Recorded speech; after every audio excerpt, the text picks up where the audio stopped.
Sa mga tumatangkilik naman po ng mga ride-hailing at delivery app, may panibagong transportation app na pinagmamalaki nating pagmamayari ng Pinoy.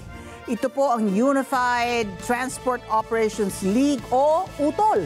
Kung sa tahanan sinasabi po na nanay knows best, sa kalsada po UTOL ang the best. Si Mark De La Rosa sa balitang yan.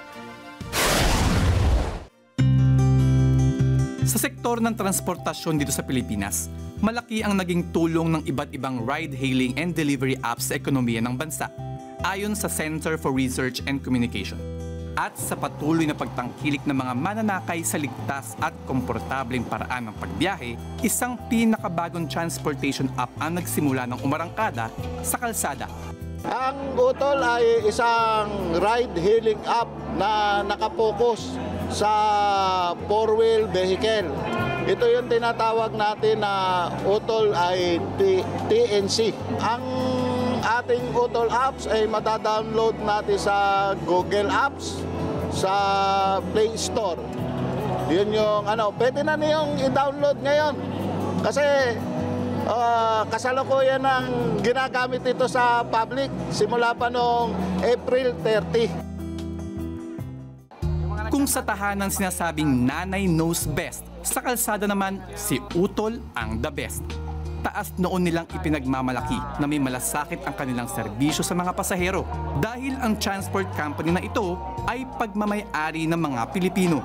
Oo nga, yun ang kagandahan sa atin sa UTOL. Pati yung mga nag-create ng apps ito, mga may-ari nito, puro 100% Pilipino. Kaya nga gusto namin na tangkilikin natin kapwa mga Pilipino ang sariling atin, ang UTOL. Na masasabi natin na hindi lang mga banyaga ang magagaling dito sa technology, pati rin ng mga Pilipino. Ano-ano nga ba ang mga benepisyo ni UTOL para sa drivers at mga pasahero nito? Sa ngayon, yung mga discounts na para sa mga senior citizen, PWDs at mga students, lahat yan ay isi-shoulder ng UTOL. Hindi namin yung pinapasa sa mga drivers.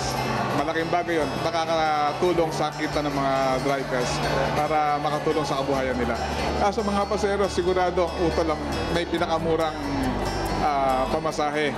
Ang serbisyong ibinibigay ng Unified Transport Operations League o UTOL ay hindi lamang makapag-aambag ng kontribusyon para makatulong sa paglago ng ekonomiya ng bansa. Higit sa lahat, makapagbibigay ito ng hanap buhay para sa maraming nating mga kababayan. Hindi na ako bumalik ng ibang bansa. Total, meron naman akong napundar na may sasakyan naman kami. Why not? Na naghanap ako na pwede kong pagkakakitaan. Napili ko si UTOL, bagong TNC ngayon, na pag-alaman ko ito si UTOL ay Filipino-owned. Iba pa rin kasi pag Filipino-owned, may pusong malasakit. Nag-member po ako sa UTOL dahil nalaman ko po na Pilipino ang may-ari nito. Isa pa, makakadagdag ng sa mga pangangailangan ko para sa pagtustos sa akin, pag-aaral na aking dalawang anak.